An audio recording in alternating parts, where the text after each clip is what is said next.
Muy buenas noches a todos y a todas. Estamos acá en una nueva entrevista con una destacada invitada, profesora de lenguaje, licenciada en literatura, magíster en edición y fundadora de Ediciones Cero. Con nosotros tenemos a Constanza Veloso. Muchas gracias, Constanza, por aceptar esta entrevista. Gracias a ti, Gonzalo, por la invitación. Muy agradecida. Constanza, hay mucho que podemos aquí comenzar a hablar porque vas de literatura a fundadora de una editorial. Entonces, primero que todo, ¿qué es para ti la literatura? ¿Por qué estudiaste literatura? Uy, habría que ser un camino súper existencialista, una reflexión más o menos existencialista. Mira, yo la verdad es que no tuve una influencia tan potente en literatura, fue una autoinfluencia, por así decirlo. Ujú. Yo de niña en el colegio, por ejemplo, era la única a la que le gustaba leer los libros, ¿no es cierto? El lenguaje, cuando nos daban los libros para leer, yo era la niña a la que le gustaba leer los libros y se leía los libros, ¿no? Yo de hecho tengo muy buenos recuerdos de esa época, porque yo creo que fue una de las épocas en que yo más disfruté la literatura. Mm. Libros como, no sé, Mi amigo el negro, Perico trepa por Chile, A mí el niño de las estrellas, que fue el primer libro que leí, eh, y bueno, todo un montón de libros que leí, incluyendo ya Ernesto Sábato, eh, al final ya en cuarto medio, por ejemplo, o otros clásicos, fueron lo que realmente me sustentaron esta pasión por la literatura. Y yo realmente nunca me vi en otra cosa que no fuese la literatura. Y era un problema, verdaderamente era un problema, porque yo era una niña muy tímida, muy poco habitual, y se acercaba obviamente la época de salir del colegio. Estábamos en segundo medio, tercero medio, cuarto medio, y yo decía, ¿qué voy a hacer en este mundo? ¿Qué es lo que voy a hacer? ¿Dónde voy a encajar? Y nunca me vi en otra cosa que no fuese literatura. Mm. Y la verdad es que con mucha ingenuidad me inscribí en esta carrera, una carrera muy bonita verdaderamente, eh, que me sorprendió porque me mostró otras facetas, me mostró Mm. algo que no era realmente lo que yo esperaba, pero me dio otras herramientas y me ayudó también a ir conociendo un poco más de lo que significa estar inmerso realmente en el arte finalmente. Mm. No es la literatura finalmente cuando uno se adentra, no es solamente esta cosa media mágica, romántica de los libros te transportan y te dan magia, ilusiones, te muestran otra parte de la literatura, otra visión, en que la literatura es también un reflejo social, crítico, en que realmente te convierte en un ciudadano crítico del mundo, ¿no? Mm. Y así fue mi introducción.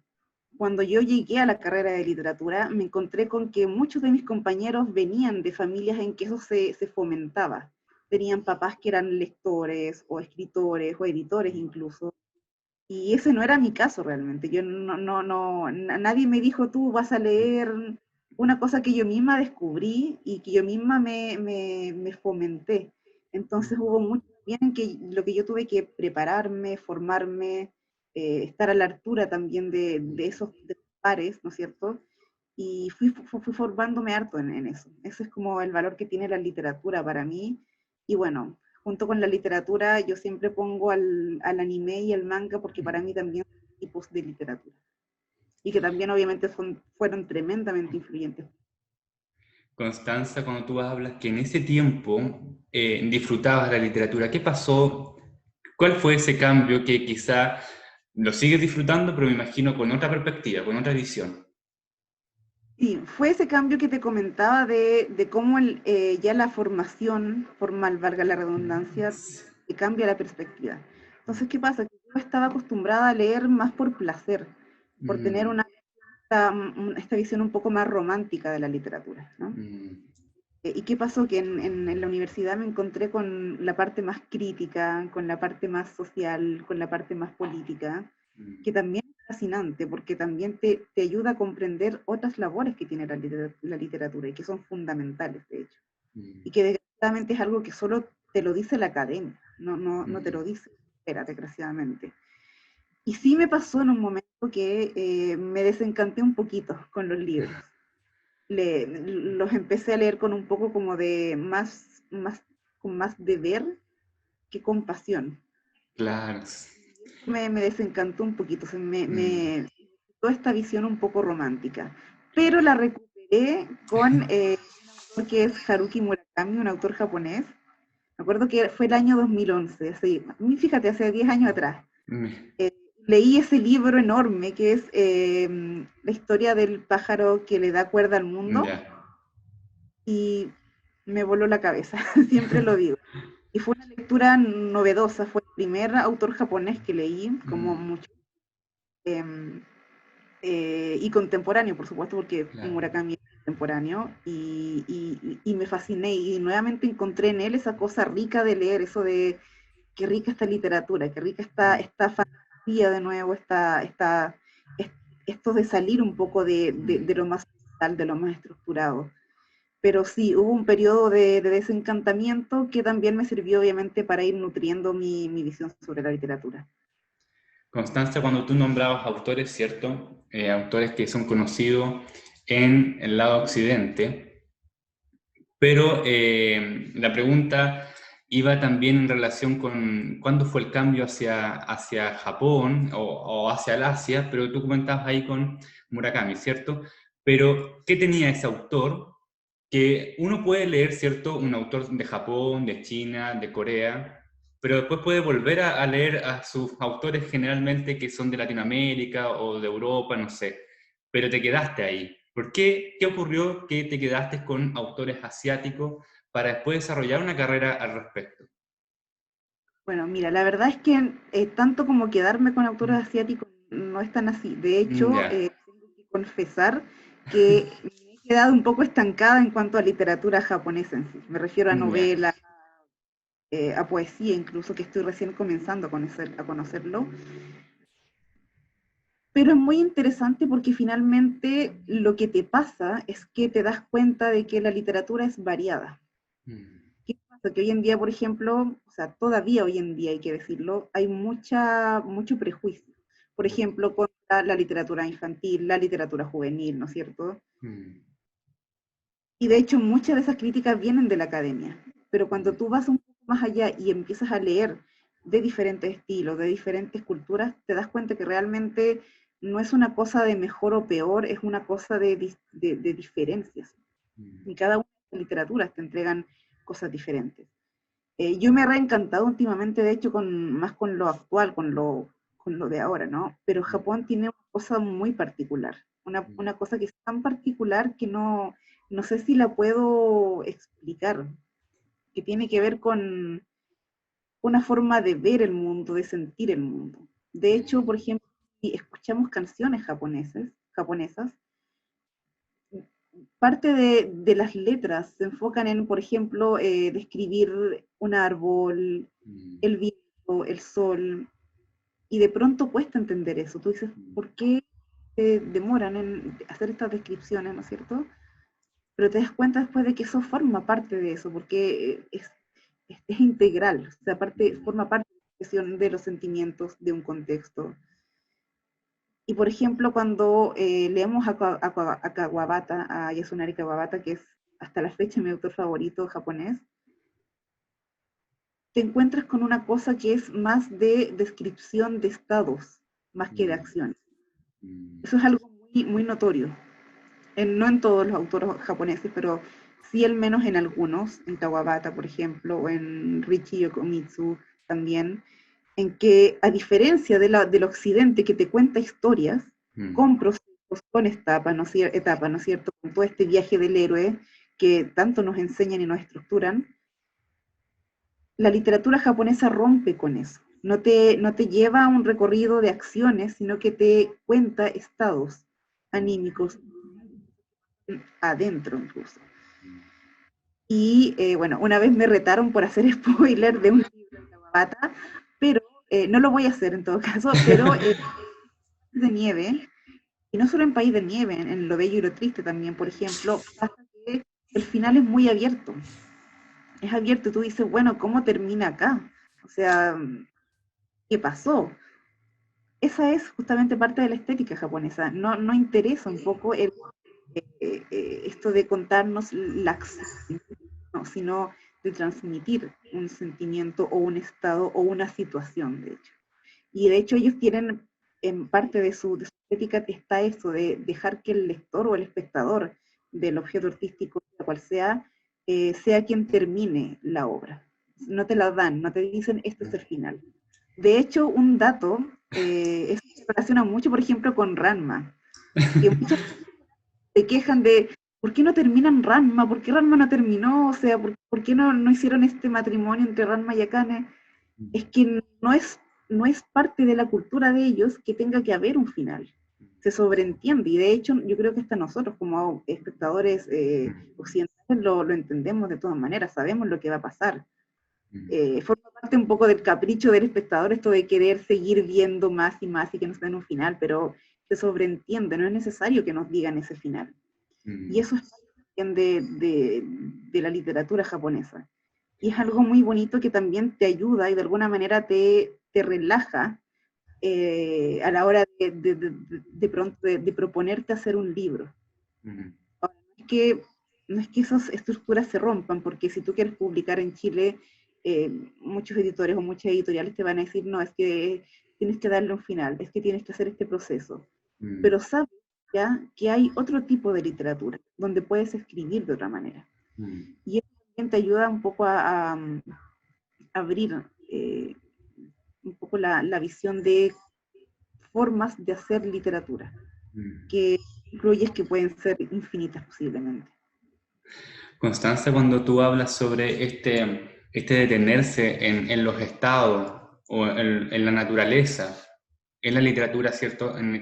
Japonesa en este caso, o de los finales abiertos, ¿a qué se debe, crees tú, que tiende eso la literatura japonesa? Tú decías algo de lo cultural, pero ¿qué es eso, lo cultural? Tiene que ver con una parte estética, entendiendo la estética no solamente con qué es bonito, qué es feo, sino la estética en un nivel un poco incluso más espiritual. Hay una persona increíble que maneja este tema, que es Mauricio Catalán, Ya. que es especialista en arte, justamente en arte japonés, que de hecho el año pasado, en la primera, no me acuerdo, este evento que hizo la Asociación Cultural Satori Grande, hizo una exposición sobre estética japonesa.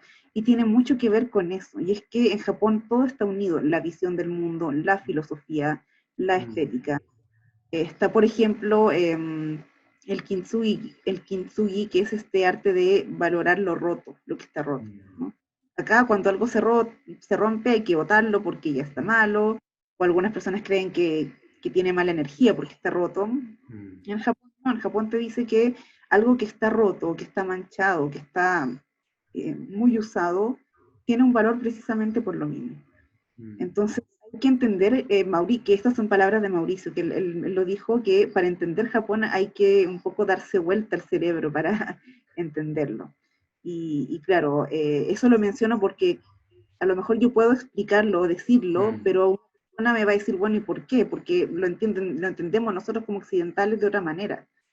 Pero forma parte de cómo ellos ven también el mundo, que es esta unión, una cosa muy holística de la naturaleza, las deidades, la filosofía, ¿no es cierto? La estética, todo se une en eso. ¿Y qué pasa? Que en Japón existe mucho esta visión del hombre como una parte de el mundo, ¿no? Como esta visión un poco tan como antropocéntrica en que nosotros somos los protagonistas, sino que somos parte de.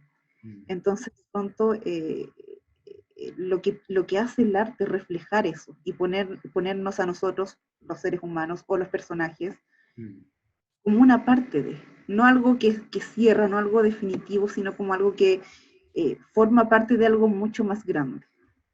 Va un poco por ahí el tema. Es muy complejo y quizá no soy la persona más adecuada para decirlo, pero tiene que ver con eso, con una visión estética y filosófica que van de la mano y que marcan la cultura japonesa y que de hecho la siguen marcando hasta el día de hoy con todos los cambios que ha tenido Japón, con todo su desarrollo, su adelanto. Ellos continúan teniendo estas visiones que son muy de ellos, muy propias, y que obviamente marcan este tipo de literatura. Constanza, no sé si me salgo acá un poco del tema, pero ¿Consideras tú de que hay como un enlace esta literatura focalizada en la naturaleza con la poética mapuche? Puede ser. Es que hay una unión, hay una unión. Innegablemente hay una unión y yo creo que de hecho se puede conectar con esta creencia ya antigua que se Mm, tenía de Japón como este país muy tradicional y muy arcaico, ¿no es cierto? Que es mm, una imagen de la que ellos trataron de salirse muy fuertemente. Pero sí, sí, mm, tiene que ver con eso, porque los pueblos mapuches, ¿no es cierto? Los pueblos indígenas también tienen esa visión. mm, Y obviamente no son lo mismo, no, definitivamente no es lo mismo, no claro, los podemos igualar, mm. pero sí tiene algo que ver con eso, porque definitivamente hay una visión distinta acerca del mundo. Mm. No sabría Constan- hacerte una comparación un sí. poco más precisa, pero Mm, sí, hay una diferencia en la forma de ver el mundo que definitivamente engloba la naturaleza. mm. Constanza, también nombrabas el manga y el anime cuando hablabas sobre tus lecturas e intereses. ¿Cómo llegaste al manga? ¿Fue primero el manga? ¿Fue primero el anime? Cuéntanos un poco qué es el manga y qué es el anime para todas aquellas personas que no están todavía interiorizadas en ese tema. Bueno, partí como la mayoría creo que es con el anime. Yo nací en los 90, justito en los 90, así que soy hija de toda esta generación, de esta década, que fue de hecho la década del boom del anime a nivel mundial, ¿no? Em, bueno, el anime es básicamente animación japonesa y prefiero quedarme con este término Mm, porque mm, ha habido y sigue habiendo este conflicto de cómo definir el anime. mm, En esa época, en los 90, eran monitos chinos, ¿no? ¿Cierto? Y tenían una visión muy infantil. De hecho, esa fue la etiqueta o el rótulo con la que esa serie llegaron aquí. Son caricaturas infantiles para niños. ¿Y qué pasó? Que estas caricaturas infantiles para niños tenían temas muy maduros, eh, situaciones o escenas muy para un público más adulto, y la gente no entendía, o sea, ¿qué pasa? ¿Qué pasa con estas series que muestran estas cosas a los niños que no debieran estarlas viendo? mm, Realmente el manga y el anime, voy a hablar ahora en concreto del anime, no tiene un igual. No podemos decir que es una caricatura infantil, no mm, tiene... pasa algo con Japón de que ellos siempre se las ingenian para crear cosas que son únicas de ellos. O sea, de repente pueden tener un parecido con otros elementos culturales, pero nunca hay un igual. Y en mm, el caso del anime es animación japonesa, pero no es ni infantil ni madura. Es mm, un tipo que está bien pensada en el espectador japonés, que es un espectador que tiene una formación cultural diferente, partiendo desde la infancia. Entonces, no se puede hablar de series para adultos o series exclusivamente para niños, porque el anime tiene géneros, ¿no es cierto? Algunos definidos por rango etario, pero hay otros que no. mm, Un ya. niño de 5 años puede ver Sailor Moon, una persona de 20 y tantos años también, y más. Entonces, es animación japonesa, es un tipo de arte japonesas con historia, ¿no es cierto?, que involucran eh, fantasía y realidad y siempre haciendo un reflejo o a su vez también una crítica japonesa. Mm, Y que se diferencia de la caricatura, porque lo que hace la caricatura estadounidense es literalmente eso. Yo siempre hago la comparación, por ejemplo, con algunas que estaban de moda en esa época, que eran, por ejemplo, los picapiedras o los supersónicos, ¿no es cierto? Todo el abanico de Hanna-Barbera, mm, en que sí teníamos caricaturas. Pedro Picapiedra y la familia Picapiedra eran una caricatura de la familia estadounidense. mm, Y ese concepto de caricatura lo apoya la estética, ¿no es cierto?, el dibujo de los personajes, las situaciones, es caricatura. De hecho, los Simpsons también son caricaturas. Una caricatura obviamente distinta, pero es caricatura. El anime no es caricatura, es más crítico, de hecho. Puede tener reflejo, pero es más crítico. Entonces, creo que definirlo es difícil, es muy difícil, pero yo creo que para empezar, para definirlo, podríamos quedarnos con esta noción de animación japonesa, animación de historias fantásticas japonesas.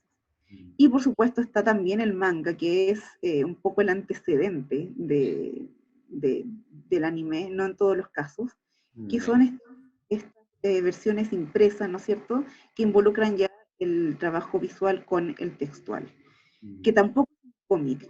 Existe esta visión de que el manga es el equivalente a un cómic, pero tampoco es netamente un cómic, ¿Por qué? porque tiene un origen completamente distinto al cómic Ya. y eso se marca mucho en la estética. Por Ya. ejemplo, en la forma en la que destacan, por ejemplo, el sentimiento, más que la acción, ¿no es cierto? Mm. También tiene su fuente en el ukiyo-e, por ejemplo, que era un tipo de arte muy particular en la era Edo. Incluso de esos pergaminos que se hacían, que se llamaban los emakimono, en que se retrataba, de hecho, la sociedad japonesa, o los grandes relatos de las épocas. Entonces hay una formación distinta entre lo que es un manga y lo que es un cómic, que es más basado en algo netamente ficticio y netamente orientado a la acción, ¿no? Y bueno, hay una relación obviamente muy estrecha entre formato manga y formato anime, porque lo que pasa habitualmente es que cuando el manga alcanza un éxito de ventas o de popularidad, en Japón se pasa a su versión animada, que obviamente tiene otro nivel de difusión porque sabemos que la televisión, ¿no es cierto?, aborda mucho más fácilmente. Claro. Pero no siempre van de la mano, hay que entender también, y Ah, eso lo mencionaba justamente en un taller. ya. Es difícil también ir esta relación porque no siempre va de la mano. Hay mangas que se quedan en manga y no hay más. Hay series de anime que simplemente son series de anime, eh, Mm. hay series que nacen del manga, luego anime, películas, videojuegos incluso, que parten de videojuegos, como por ejemplo, que es el más conocido, pero claro, está esta dificultad de cómo nos relacionamos, porque van muy de la mano, pero no siempre van pegaditos. Y de hecho hay personas que pueden ser fanáticas solo del manga o solamente del anime. Mm. ¿Quién puede? Hay una relación también bien curiosa ahí entre ambos. Constanza, me queda una duda. Si un chino puede hacer un manga o un anime. Uy, yo te diría que no.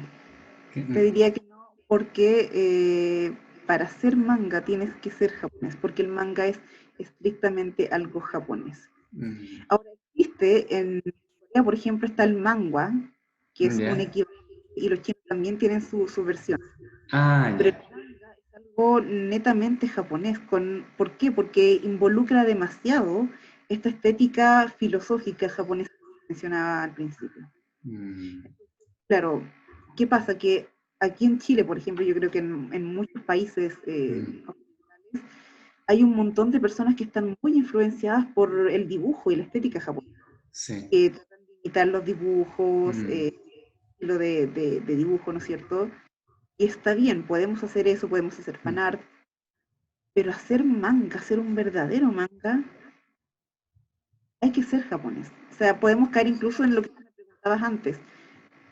Podría ser un cómic. A lo mejor yo podría decirte, bueno, yo puedo dibujar al estilo anime, Mm. y que yo dibuje estilo anime o haga historias similares no significa necesariamente que yo haga un manga. Mm. Podría ser una historieta, una novela gráfica. Mm.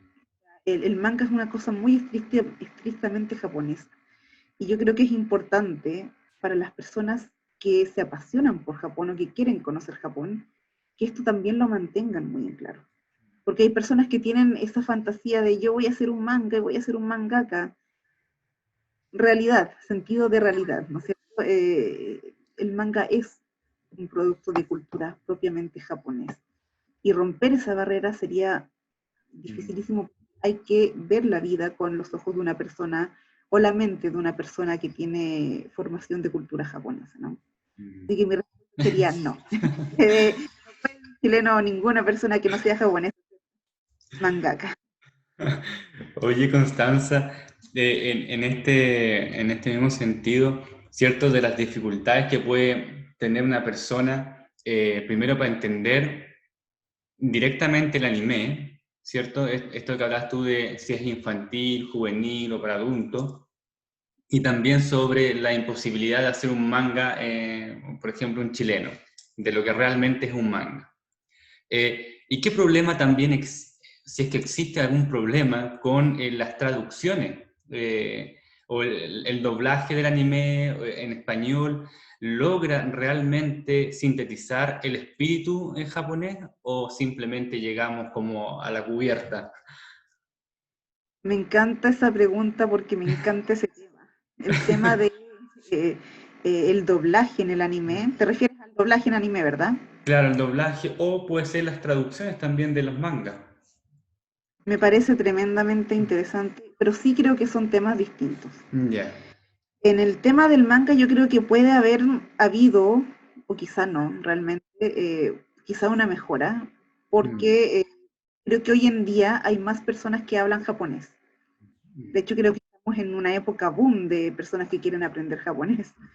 O sea, de la cantidad de idiomas que hay en el mundo, el japonés está ahí, pero en boga. Por lo tanto, creo que ha mejorado quizá el tema de las traducciones, pero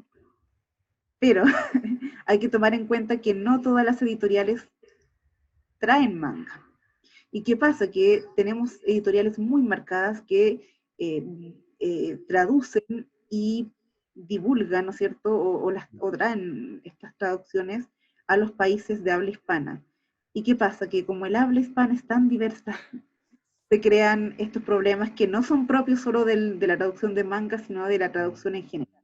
Entonces, ¿qué pasa? Que de repente, lo típico, nos llegan productos traducidos en España, en el español iberoamericano, y perdón, peninsular. Entonces, claro, nos llegan estas obras que además muchas veces están traducidas de una manera muy informal, tratando de reflejar a los personajes, y llegan unos modismos que no entendemos, ¿no? Lo mismo si las traducciones son en Argentina, por En ejemplo. Argentina, sí. El problema, pero por excelencia de la traducción hacia el español. Y es Mm. por eso que, por ejemplo, Editorial Noctámbula, que es una editorial chilena de literatura de género japonesa, tiene esta visión de que busquemos traductores latinoamericanos para nosotros. Porque ¿qué pasa? Que la Mm. mayoría de la obra japonesa que nos llega hasta el día de hoy está traducida en España. Mm. Sabemos que, por ejemplo, Borges tradujo, creo que Octavio Paz también, y eran las dos personas, que sería. Y el resto llega todo de España, las traducciones no siempre son tan buenas, entonces el español siempre va a tener ese problema de que nos llegan obras que no están traducidas para nosotros a pesar de que estén traducidas al español. Es un tema muy interesante que no solo involucra al manga, sino que a la traducción en general.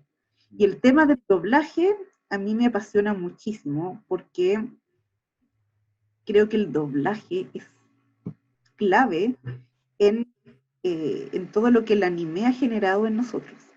O sea, nosotros no vimos Dragon Ball ni Sailor Moon en japonés. Mm. ¿No? Nosotros ahora el público está empezando a ver las obras directamente en japonés. Mm. Ese análisis y ese estudio sobre generaciones, ¿no? Pero nosotros, el anime sí llegó traducido al español. La mayoría de las obras en México. Y ese doblaje tiene un valor fundamental. Mm. Yo muy personal, siempre sentí el doblaje me influyó mucho. Yo empecé a ver anime a los 6 años aproximadamente, 5 o 6 años, y yo recuerdo que aprendí mucho vocabulario, enriquecí mucho mi vocabulario con el anime. Veía anime, cualquier tipo de programa, eh, y claro, tienen esta peculiaridad, digamos, yo creo que es en el doblaje, de mantener un lenguaje, Mm. ¿cierto? Que muchas traducciones no las hacen y muchas adaptaciones tampoco. Y eso yo creo que el doblaje de la década del 90 lo hizo bastante, a mi Mm. parecer. Lograron hacer esa neutralidad. Y yo recuerdo que aprendí muchas palabras. Yo no conocía la palabra esfera cuando era, cuando era dragón, me cambiaron el mundo. Entonces, creo que es fundamental, además de todas las adaptaciones que hay, porque hay cosas que no se pueden adaptar tan simplemente. Por ejemplo, en Pokémon, las presentaciones del equipo Rocket Mm, siempre, y digamos, esas traducciones están adaptadas para que el público latino las quiera. Por lo tanto, mm, había que hacer cambios, adaptarlo a nuestra cultura, ¿no es cierto? mm, Había una serie que se llamaba Conan, eh, muy de humor, que lo transmitieron por ahí por el 2002 o 2004 por ahí. Era puro humor que hicieron, esa serie fue doblada en Chile, hicieron un trabajo maravilloso adaptando a nuestra cultura todo ese humor seguido, continuo, que de otra manera no lo hubiésemos entendido, porque también el humor va a depender mucho de la cultura, ¿no es cierto? mm, Bueno, es un tema que a mí me interesa y me gustaría de hecho abordarlo formalmente mm. antes, pero creo que es fundamental. Creo que hoy en día tenemos personas que a lo mejor valoran más la versión original japonesa, que es totalmente comprensible, Mm, pero si uno analiza bien, el doblaje que nosotros recibimos fue lo que nosotros vimos y fue lo que nos enganchó a nosotros como generación. mm. Se podría hacerte un, un análisis muy extenso del doblaje, por ejemplo, de que me parece un doblaje muy particular, obviamente desde una opinión no formalmente formada, valga la redundancia, pero creo que es importantísimo, porque finalmente el doblaje fue lo que nosotros absorbimos, lo que nosotros vimos, y fue el Claro. medio por el que conocimos el anime. Mm. Constanza, ¿cierto? Hablando aquí del doblaje, que es el medio que nos llegó toda esta producción de anime en televisión chilena, me acuerdo que parece que era Chilevisión y el Mega, como que los dos que estaban ahí, Megavisión en ese tiempo. Eh, pero tenemos la concepción muy sesgada de que era para niños y jóvenes y se quedaría reducida ahí hasta el día de hoy. Pero parece que está tomando un vuelco, y no solo con actividades, charlas y cosas, sino que ya la academia está considerando estudiar estos animes, la literatura, pero quizá la literatura se entienda, pero también el anime está introduciéndose en los estudios académicos. ¿Qué te parece a ti? ¿Estás teniendo una buena recepción? ¿Hay dificultades todavía? ¿Hay mucho por trabajar? Cuéntanos un poco cómo ha sido tu visión. Mira, me parece que en los últimos años ha Mm, habido un crecimiento de la inserción del anime en la academia. Nosotros el año pasado publicamos un libro que fue una de las primeras tesis que se hicieron en Chile sobre anime, que es el libro Generación Anime, que es la adaptación, ¿no es cierto?, de la tesis de Luis Perillán, que es antropólogo y que él se licenció de antropología con esta tesis, que fue una de las primeras, si es que no la primera, en Chile sobre anime, donde él aborda la subcultura que él la llama otaku en esa época. Una tesis que fue hecha entre el año 99 en esa época, y que fue ya concluida con arreglos y todo el año mm, 2009. mm, Yo creo que sí existían tesis en esa época, mm. pero mínimas, muy mínimas. Recuerdo que por ahí, por el año 2014, vi que gente se burlaba de una tesis de los Caballeros del Zodiaco, no en Chile, sino en otro país Mm, latinoamericano. ya. Y yo creo que este boom, yo lo percibo que comenzó más o menos el año 2017. No Ah, sé hace por qué. poco. Puedo estar equivocada. Ese fue el año de las relaciones, que se cumplían 120 años de relaciones entre Chile y Japón. Mm, ya. Hubo muchos eventos en torno al respecto en ese año. En ese año también se publicó el libro Otaku de Jacqueline Herrera, que es el primer libro de ensayo que se hizo en Chile en torno al tema y que también fue una adaptación de su tesis. Mm, ya. Y de ahí en adelante empezó este boom, en Chile al menos. No Mm, sé cuándo habrá empezado en el resto de los países, pero actualmente veo un boom muy grande que crece. Cada vez más personas introducen de alguna manera el anime o la cultura japonesa en sus tesis. Sin ir más lejos, yo misma hice mi proyecto de magíster en torno a una idea forjada en torno al anime, ¿no es cierto? Y es difícil porque la academia no acepta mucho a la animación japonesa o a los japoneses en sí. Pensemos que incluso en los colegios no se nos enseña Asia, se nos enseña nuestra parte del mundo.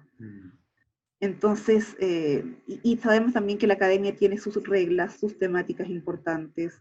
De repente, si queremos desempeñarnos académicamente en investigación o en docencia, ¿no es cierto? Hay que seguir ciertos temas y eso obstaculiza que haya un desarrollo grande de temas de anime porque formalmente no existen. Pero sí es verdad que ha ido creciendo y eso lo vemos incluso a nivel latinoamericano. Una vez más invito a conocer a la Asociación Cultural Satori, que es una asociación de personas de Perú, Argentina, varios países más, que son personas que han llevado un poco a la academia doctorados, magísteres, etcétera, en que han abordado la animación japonesa.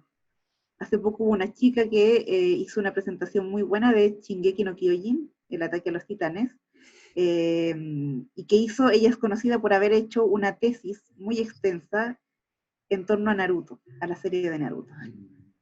Genial. Entonces, sí, hay un crecimiento muy fuerte, pero siento que falta muchísimo por desarrollar en muchos ámbitos. En primer lugar, aquí en Chile falta que eso se desarrolle. Tengo la sensación de que hay más desarrollo en otros países que en Chile. En Chile todavía está costando. Creo que España, en habla, digamos, española, es España quien quizá lleva la batuta en eso.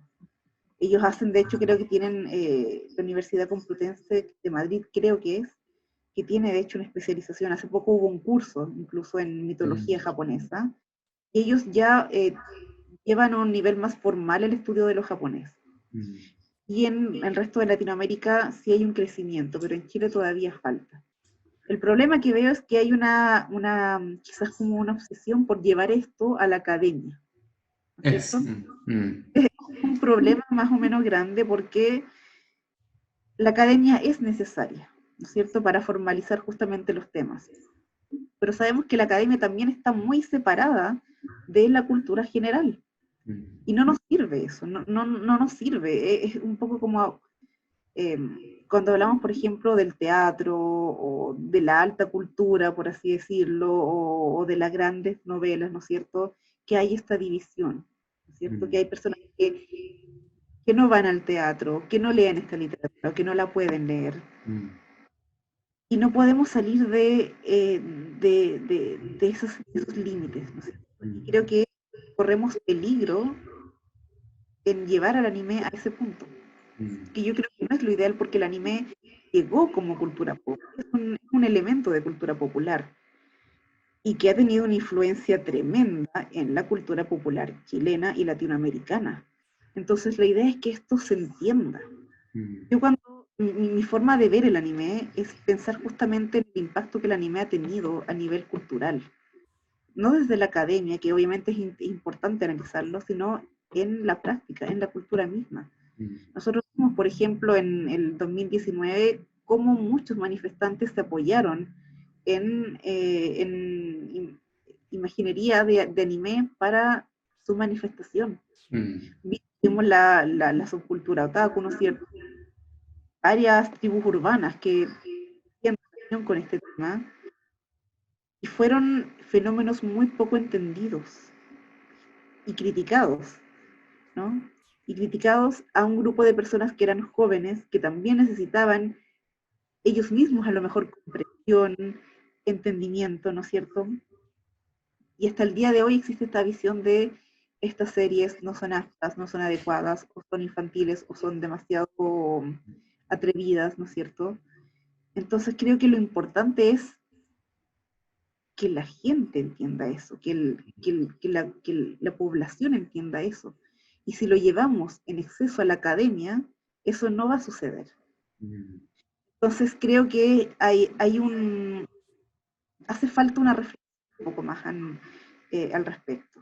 Y un equilibrio, por supuesto, que ciertamente la academia va a ayudar a que el anime pueda verse de una forma un poco más seria. Sería un honor que eso pasara. Y que grandes críticos del escenario cultural chileno comenzaran a considerar esto. Pero creo que si nos vamos muy a la academia, nuevamente vamos a hacer ese corte, que vamos a separar a la alta cultura, ¿no es cierto?, a la academia con el resto de cultura. Hace poquito, hace un par de meses atrás, me acuerdo que el escritor Francisco Ortega comentó en su Twitter, en sus redes sociales, que Shingeki no Kyojin, ¿no es cierto?, es un fenómeno que boga y que la prensa cultural chilena debiera ponerle un ojo, aunque sea un monito chino. Esas fueron sus palabras. Y eso te habla de que efectivamente, a pesar de que algunos de nosotros veamos que hay un auge y un aumento del interés por la cultura en torno al anime, sigue habiendo esta visión de que es una caricatura, de que es infantil, de que no importa, porque lo que es infantil no importa a la cultura. Entonces sigue habiendo un trabajo por hacer. Obviamente por parte de quienes investigan, de quienes también se adentran en la cultura japonesa, porque no podemos estudiar el anime sin estudiar la cultura japonesa. Creo que falta educación, incluso en nosotros, quienes un poco nos dedicamos a esto, de cómo encontrar ese equilibrio, lo académico y lo que no lo es, porque necesitamos comprender esto finalmente, y comprenderlo porque ya es parte de la vida, ya es parte de la cultura chilena. Llevamos ya 5 décadas, 3 décadas desde el boom de los 90, estuvo la tribu urbana otaku, ¿no es cierto? Estuvieron estas manifestaciones, y es necesario entender eso, prepararnos también para las futuras generaciones que van a hacer anime y que van a ver de manera distinta, y ya lo ven de manera distinta. Entonces, sí, falta definitivamente, ahí es un arma de doble filo la academia, encuentro yo. Un arma de doble filo que en su justa medida puede ayudar mucho, pero que ya en exceso puede terminar generando un corte, ¿no es cierto? Que creo que queda. Constanza, claro, o sea, yo pensaba que en esta generación, estos años mejor, están evidenciando tesis de anime con manga, no sé, porque se debe a esta generación del 90 que está estudiando ahora en la universidad, más o menos encaja los periodos. Y también considero eso que tú hablabas, que no sé si es tan necesario que se vaya a la academia, pero le da una visibilidad, le da algún tipo de sustento que pueda colaborar al estudio, ¿cierto? Pero afuera de la academia hay otros círculos, otros espacios de producción cultural, y dentro de esos espacios está tu edición, ¿cierto? Ediciones Cero. ¿Cómo llegaste a ello? ¿Cómo lo creaste? Y los autores que han publicado contigo. Cuéntanos un poco sobre ese proyecto. Bueno, como te comenté, yo parto de la literatura, y la literatura fue finalmente, para sorpresa mía, también la fuente de esto. Como te comentaba, yo entré a literatura con una visión muy fantasiosa. eh, Esa visión se fue transformando, vino la crisis, ¿no es cierto? ¿Qué hago con este conocimiento? ¿Cómo lo aplico? ¿Cómo vivo de esto? ¿No es cierto? ¿Cómo hago algo que me gusta? Y una de las cosas que me gustó fue justamente la edición. Alcancé a tener dos cursos de edición de textos en pregrado, ¿no es cierto?, en la universidad, que me gustaron mucho. Y luego de eso, cuando hice la pedagogía en lenguaje, me di cuenta de que me sentía mejor haciendo cosas prácticas, creando cosas o dejando algo en concreto, algo que realmente me hiciera sentir, mira, qué maravilloso esto que puede aportar, o que puede ser un legado, o que realmente se siente como que estoy haciendo algo más allá de leer, interpretar, escribir ensayos, etc. Y con esa mentalidad yo entré al magíster en edición. Como siempre he tenido una pasión por escribir, porque también escribo personalmente, a nivel personal, espero alguna vez poder publicar algo. Eh, y soy muy de corregir textos, ¿no es cierto? Dije, quiero perfeccionar esto. Y tomé el magíster en edición con la idea de perfeccionar. Yo me acuerdo que el año 2014, pensando en qué iba a hacer, se me cruzó la idea de hacer una editorial de anime. Pero la verdad es que yo misma le encontraba una idea muy loca, una idea muy extrema, muy tirada de las mechas y muy en plan, esto me van a querer encerrar si hago esto, porque una editorial de anime, ¿de dónde? Y finalmente cuando postulé al magíster en edición, postulé con este proyecto, porque obviamente nos piden tener algún proyecto de tesis, ya había una investigación, estaba la posibilidad de hacer un libro y un proyecto de editorial. Y yo dije, bueno, voy a proponer este proyecto editorial. A mí me hubiese encantado escribir un libro, pero yo no quería que se terminara ahí. No quería hacer como el libro y fin del cuento. Yo dije, qué bueno sería poder dar la oportunidad de que se empiece a escribir sobre anime y se haga habitual, ¿no es cierto? No existe un género para escribir sobre anime. O sea, no es como decir novela, poesía, Claro. ensayo, no existe un género. Pero yo quería que se empezaran a publicar libros sobre anime porque era lo que yo buscaba, era lo que yo busqué durante mi infancia, que algún texto me explicara qué es el anime. Porque esto yo lo vine a comprender mucho después, pero en ese momento, en la infancia, yo no entendía, no terminaba de entender. Y dije, me gustaría que se hiciera hábito escribir sobre anime.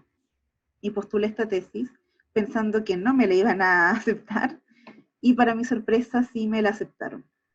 Así que ese año 2017 yo eh, ter terminé de armar este proyecto de la editorial, que finalmente me impulsaron a hacerlo en el momento, porque lo quería dejar estar.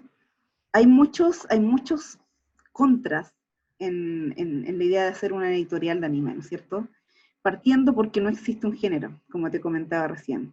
De pronto, una persona que es muy aficionada a la literatura puede decir, bueno, quiero hacer una editorial que publique los clásicos actualizados, con nueva traducción, con dibujo, etcétera. O una editorial que te diga, quiero rescatar plumas nuevas en prosa, en ficción, en narrativa, etcétera. Pero ¿de dónde sacas personas que escriban sobre anime? ¿Cómo es un libro de anime? ¿Qué género utilizamos? Que de hecho es una pregunta que me la sigo haciendo. ¿Cuántos géneros podemos abordar en torno al anime? Que de hecho fue el tema central del taller que hicimos a principio de año. ¿Cómo podemos escribir sobre anime? Y vimos, por ejemplo, que hay poesía, que hay un libro de poesía que se lanzó, de hecho, el año 2016. David es un shonen, está en digital. Eh, ensayos, obviamente, narrativa, difícil ahí porque habría que insertar el anime como tema en una novela, en una historia, ¿no es cierto? Pero eso no está escrito, no está definido. Entonces había un problema de género, de autores, porque no habían autores, y por supuesto de obra.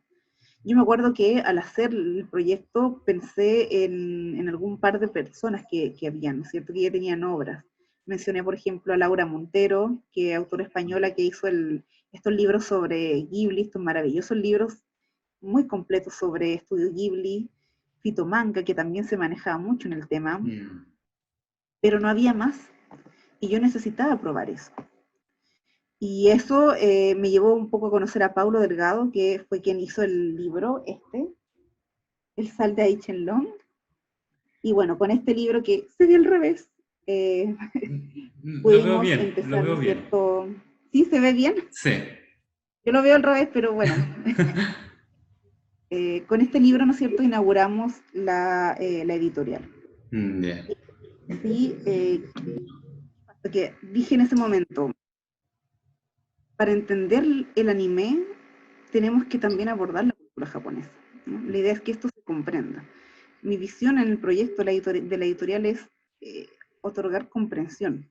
Obviamente está el conocimiento de que tus lectores van a ser quienes ven anime, ¿no es cierto? Pero siempre está la idea de que personas que tengan curiosidad, que no sepan, que quieran saber, tengan alguna fuente bibliográfica en la que apoyarse. Por eso también es que los libros son libros breves, son libros muy cortos que no tienen más de 150 páginas, ¿no? Long tiene 160, Japonistas tiene 130, 130, ¿cierto? Generación anime, están saliendo todos los libros por acá, ¿no es Muéstralos cierto? todos. Y sí, lo voy a ir mostrando de a poco, aquí tengo los Ya, demás, ya. pero siempre se mueven entre las 150 páginas. Mm, La idea es que los libros se lean. mm. Independiente que digas, Connie seguramente alguien lo va a comprar, pero lo va a dejar en el estante, bueno, en un momento de su vida, recordar que tiene un libro de anime o de Japón, va a estar aburrido o seguramente va a haber desarrollado justo voy a leer este libro y va a poder leerlo, Mm. ¿no? Por ejemplo, con los libros de Japón, bueno, y así fue como se inauguró las dos colecciones que son Hikari, dedicada al anime y el manga y la cultura pop, y colección Nippon, cultura japonesa. Entonces, por ejemplo, este libro que es Introducción a la historia del Japón, de Carlos Humberto Rosas, es literalmente una introducción a la historia del Japón y un recorrido que aborda desde la época del Bushido, ¿cierto? La época de los samuráis, hasta la actualidad, viendo cómo el Constanza, Japón... ¿Sí? ¿y es el libro el primero que sale de historia de Japón en Chile? No, no, no, No, no. Hay, bueno, en Chile no sé, en Chile estrictamente no lo sé, pero pero autores sí hay, chilenos. en autores chilenos posiblemente sí. No te Genial. lo sabría decir con certeza, pero creo que posiblemente sí. ¿Qué es lo que pasa? Que este libro, como te decía, es un recorrido bien extenso por la historia del Japón, desde lo más antiguo hasta lo contemporáneo, viendo cómo el concepto Mm, del Bushido se transforma. Pero ya, es un libro corto, es un libro de historia, eh, tiene 138 páginas, considerando la bibliografía y todo. genial. Está escrita por un historiador, ¿no es cierto? Por un profesor de historia que se maneja mucho en el tema. Y es un libro que se puede leer.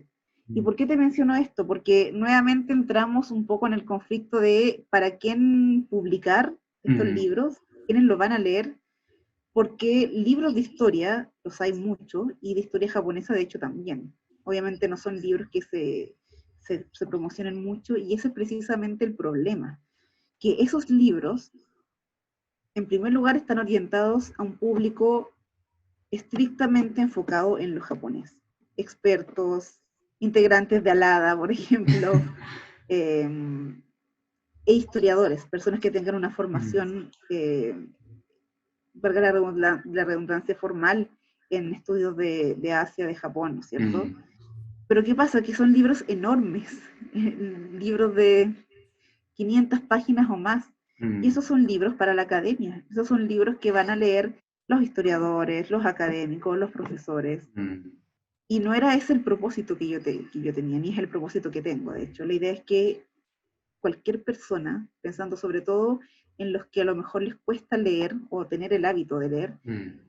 si alguna vez tienen curiosidad por conocer cultura japonesa, tengan un libro que sea ameno para leer, que sea breve, que tenga un lenguaje ameno, que no esté escrito para los doctores en historia, ¿no es cierto? Eh, y esa es la propuesta que tiene la editorial, hacer libros accesibles, libros que sean amenos de leer, Mm. para quien necesite leer y hechos obviamente en Chile. Y bueno, te voy a ir, bueno, aquí tenemos Uno de historia del poesía, creo, Japón. ¿cierto? Sí, mira, el primero de, uy, se me fueron los libros. El primero de colección niponia fue Japonistas Libro, Mm, ya, fue hecho por la entidad Japonistas Chile, y que es una colección de artículos mm, ya. hechos por los integrantes de la agrupación desde sus perspectivas áreas, desde la historia, desde la cultura pop, desde experiencias personales, ¿no? De Es un todo. libro muy ameno porque tiene muchas plumas, ¿no es cierto? Hay muchos escritores. Entonces Genial. uno nunca se aburre leyendo este libro, ¿no? Es un poco anecdótico, no es tan formal, es más anecdótico, pero es muy Mm. interesante, porque se refleja cultura japonesa, tradiciones japonesas, ¿no es cierto? Luego seguimos Oye, con la introducción. ¿Sí? Constanza, ese Dime. tipo de dibujo de la portada es característico, ¿cierto?, de Japón. Sí, es lo que intentamos. Bueno, te voy a comentar en Mm, breve acerca de eso. Bueno, el segundo libro fue Introducción a la Historia del Japón, que ya lo mm, conocimos. Y el tercero es el que lanzamos recientemente, que es Poesía Introducción Maravilloso ese. a la poesía clásica japonesa, de Marcela Chandía, que es traductora de japonés, profesora de idioma y de literatura japonesa, que es, yo creo que es la traductora de japonés en Chile, de una de las pocas en Latinoamérica. Un libro que me enorgullece muchísimo justamente por eso, porque Marcela realmente yo creo que es un hito en Chile dentro de todo lo que es la cultura japonesa. Y un honor para tu editorial. Un tremendo honor, tremendísimo. Bueno, la editorial tiene 6 libros en la actualidad, 6 de colección Hikari, 3 de colección Hikari, 3 de colección Niponia, y hicimos una división estética, por así decirlo, de las colecciones. Ya. Entonces, por ejemplo, cada una de las colecciones tiene una ilustradora distinta que nos Ya. para esta misión. Y para colección Niponia nos ayuda Cintia Ortega, que la pueden Qué encontrar de hecho bello. en Instagram como Chubby Draws. Ya va a salir Ella acá es, abajo entonces el sí, Instagram. la vamos a poner, a ver si la puedo Gracias. poner. Bueno, ella nos ayuda con las ilustraciones que son muy bonitas. Y la Mm, idea era justamente crear algo original. La ya. idea estéticamente de la editorial es crear ilustraciones que sean originales, en parte por temas de derechos, que Mm, son, digamos, complicados. importantes, sí, a veces complicados, Mm, pero también para tener un estilo propio, para poder crear algo también desde Chile, desde nuestra perspectiva, que es también parte de la misión que tiene la mm, editorial. Entonces yo le pedí a Cintia, que tiene una característica muy especial, y es que es muy japonesa, pero a la vez es muy colorida y con un toque un poco infantil. Entonces dije, qué bonito que algo que se acerca un poco a la noción del anime pueda representar también esta colección de mm. Japón. Encontré que iba muy de la mano con la línea general que tiene la editorial. Entonces le pedí que hiciera este tipo de dibujos, ¿no? Bueno, para qué es poesía, la elección fue algo mucho más estético, mucho más Mm, armonioso, inclinado a la naturaleza, por supuesto, porque esto es poesía clásica. No mm. cualquier poesía, poesía clásica. Estamos hablando del haiku, del, eh, se me olvidan todos los tipos de, bueno, de todos los tipos de poesía que hay, del Renga, por ejemplo, de poetas como Matsuo Bashō, como Murasaki Shikibu, de obras como el Genji Monogatari. Entonces la idea era mantener algo que reflejara la poesía también en Japón, ¿no? En el caso de Japonista el libro, quisimos unir Chile con Japón. Entonces, la montaña, ¿no es cierto? Los elementos del Matsuri, de los Matsuri, y este arbolito que ya representa más a Chile, a la Mm, cultura chilena, ¿no? genial. Y con Historia del Japón hicimos algo un poquito más arriesgado, que fue abordar todas las épocas de Japón. Entonces, en la portada tenemos el Japón tradicional, representado por el Palacio Imperial, los Sakura, ¿no es cierto? Y en la contraportada tenemos un Japón más Mm. moderno, con la Torre de Tokio, con los edificios, ¿no es cierto? Y el contraste día y noche, por supuesto, también. Y es un libro muy bonito que ha recibido muy buenas críticas, la gente le gusta, a mí los colores me fascinan. Hermoso, hermoso Dorado, ese morado, diseño. sí, muy bonito. Y bueno, Constanza, sí, sí, como para ir ya finalizando, hay un sí, libro en gris que no lo mostraste. sí, se me fue. Ese, Dejé de lado por hoy el Neo Tokio. Neo Tokio es un ese. libro importantísimo de Vladimir Bernechea. Es un libro importantísimo porque ha tenido mucho éxito, se ha vendido bastante, lo han leído mucho. Ha habido críticas buenas, críticas malas. Es un libro que obviamente llama mucho la atención. Esta ilustración la hizo el propio Vladimir. Vladimir es artista visual Ya, y él quiso encargarse de la ilustración de la portada y hacer genial. algo que fuese más directamente llamativo, ¿no? Mm. Entonces hizo este dibujo obviamente ¿Y de ese de qué Sailor trata? Moon. Eh, Es un libro que aborda la llegada y el impacto del anime en Chile Ya, desde el área de las artes visuales. ya, genial. Entonces rescata cómo los artistas visuales de nuestra generación Mm, han empezado a incluir justamente la imaginería del anime en el arte visual. Por ejemplo, Vladimir, el año 2018, junto con Marco Arias, con otros artistas visuales, hicieron algunas ponencias, organizaron un simposio de anime también, expuso en Japón incluso, y ahora de hecho mm, acaba de exponer en Japón también. Entonces aborda cómo se vive el anime desde el arte visual de mm, esta nueva generación. En un maravilloso. relato muy personal, pero muy ameno, con una pluma muy literaria, es muy literal, es muy de escribir en Vladimir. Entonces es un libro muy bonito de leer. Y bueno, esta colección junto con los otros tres libros también tiene su propia estética, en la que predominan los colores, ya más Ya. que nada, con ilustraciones obviamente muy personales, y aquí quien nos ayuda es Muriel Cáceres, a lo mejor no se escuchó bien, Muriel Cáceres nos ayuda, que Sí, también la pueden encontrar en Instagram como Muriciélaga, ahí lo voy a dejar también, ya, lo vamos a anotar. y de ellas son estas portadas. Y bueno, tenemos hasta la fecha 6 títulos, y se viene otro para unos Vamos. cuantos meses más. Genial, Constanza. Ya para ir finalizando, hemos aprendido, pero increíble. Esta ha sido una de las entrevistas más extensas, pero muy provechosas. Eh, Aparte de recomendar todos tus libros, ¿qué manga recomendarías Uy, a todas las personas que nos están viendo el día de hoy? está difícil eso, porque yo soy muy retro, la verdad es que soy muy retro, estoy muy enganchada con el anime noventero, dos milero. Bueno, primero recomiendo Shaman King, y ahora más que nunca tengo que hacerlo. Shaman King es una serie que ya la conocemos, que llegó aquí el 2001, 2002, y ahora está teniendo un remake, y es mi obra de manga y anime favorito, que enseña la filosofía eh, y la espiritualidad oriental de una manera increíble, Mm, y que tiene un manga muy particular. Hay muchas críticas acerca de cómo este nuevo remake lo está adaptando, pero el manga es una verdadera joya, así que yo lo recomiendo absolutamente. Está en comiquerías, está también dando vuelta por internet.